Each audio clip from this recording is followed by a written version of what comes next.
আগবঢ়াইছোঁ বেবী কৰ্ণৰ এটা ৰেচিপি, ক্ৰিস্পি কৰ্ণ। কৰ্ণখিনি প্ৰথমতে বইল কৰি ল'লোঁ, তাৰপিছত পিচ পিচকৈ কাটি ল'লোঁ।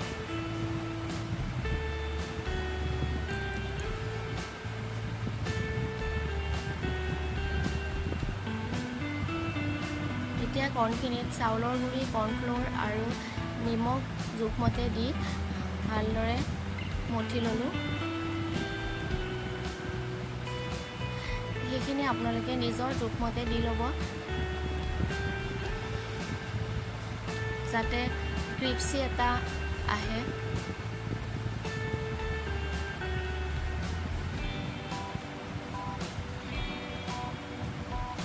ভালদৰে মঠি ল'লোঁ, সেইখিনি যেন ভালদৰে লাগি যায় তাত।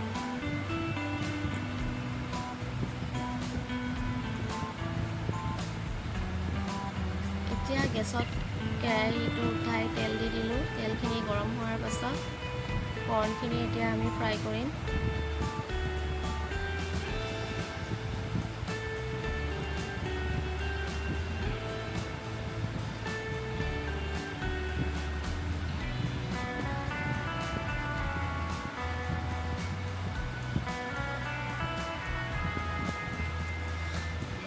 মোৰ ইউটিউব চেনেলত এইটো প্ৰথম ৰেচিপি ভিডিঅ'। আপোনালোকে চাব, যদি মোৰ কিবা ভুল হৈছে ক্ষমা কৰিব, আৰু যদি ভাল লাগে লাইক কৰিব, চেনেলটো ছাবস্ক্ৰাইব কৰি দিব।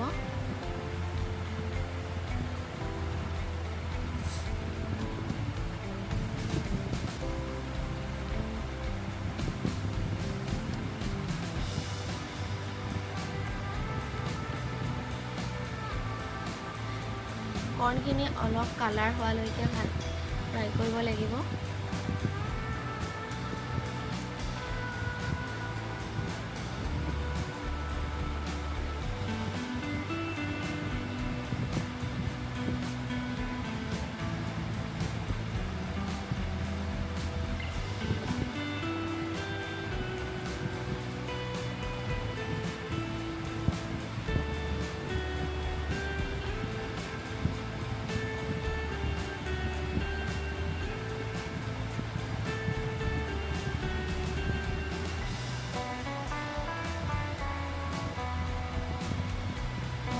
কৰ্ণখিনি প্ৰায় হৈয়ে গৈছে ফ্ৰাই কৰা। এতিয়া সেইখিনি আমি এটা বাউলত উলিয়াই ল'ম।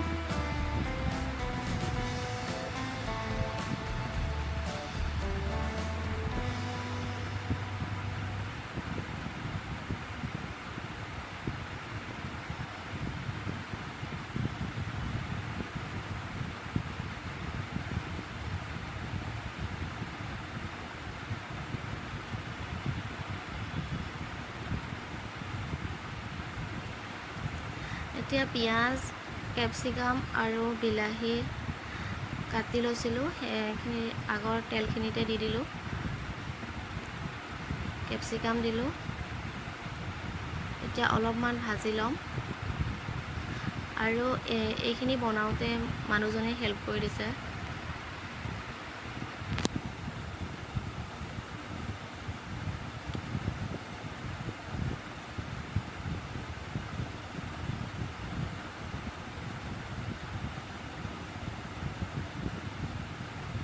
অলপমান ভাজাৰ পিছতে আমি ইয়াতে বিলাহীখিনি দি দিম।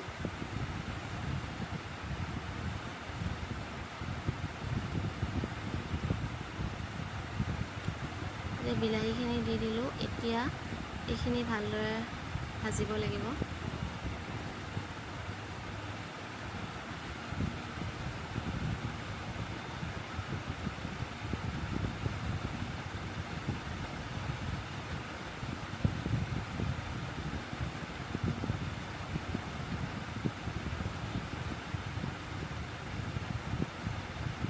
ইয়াতে আমি কালাৰৰ কাৰণে জলকীয়া গুড়ি আৰু অলপমান নিমখ আৰু আদা নহৰু পেষ্ট দি দিম। ইয়াতে সোৱাদ অনুসৰি দিলেই হ'ল। এইখিনি লগতে জিৰা গুড়ি,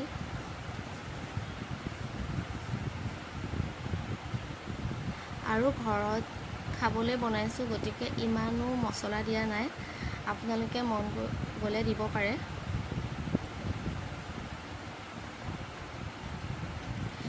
অলপমান ভাজাৰ পিছতে ইয়াত আমি অলপমান পানী দিম সেইখিনি সিজিবৰ কাৰণে। বেছি নহয়, আধা বাতিমান পানী দিম।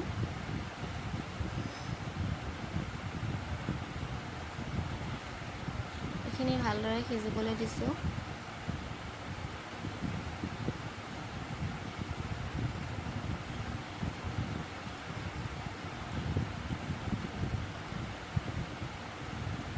আকৌ এবাৰ কৈছোঁ, এইটো মোৰ প্ৰথম ভিডিঅ', মোৰ কিবা ভুল হ'ব পাৰে। আপোনালোকে ইয়াতে মই দিলোঁ চয়া চচ আৰু টমেটো চচ দিম এতিয়া।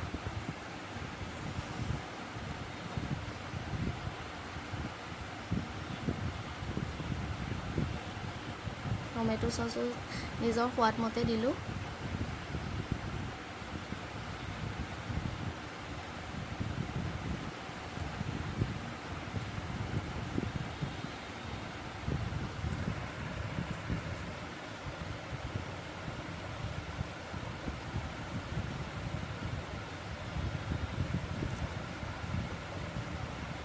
এতিয়া উতলি আছে। পানীটো শুকোৱাৰ পিছত আমি কৰ্ণখিনি দি দিম।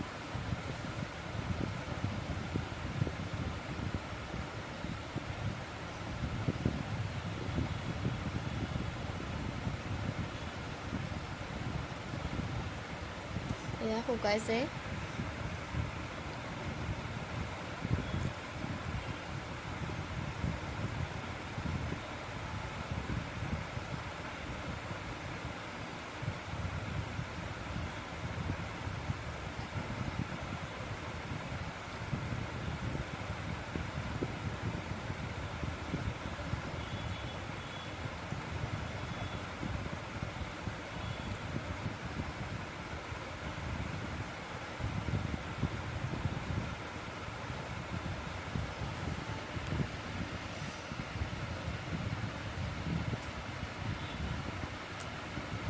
এইখিনি ভালদৰে শুকুৱাই ল'ব, কিয়নো পানী পানী হৈ থাকিলে খাবলৈ বেয়া লাগিব। এতিয়া আমি কৰ্ণখিনি দি দিলোঁ।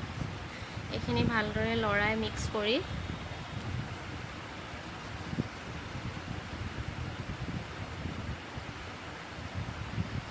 আমাৰ বেবী কৰ্ণ ৰেডি হৈ যাব।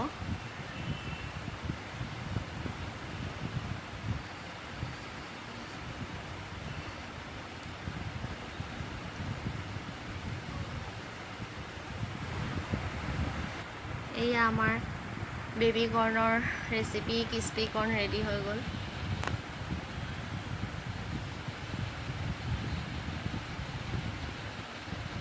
চাব, ভাল লাগিলে লাইক কৰিব।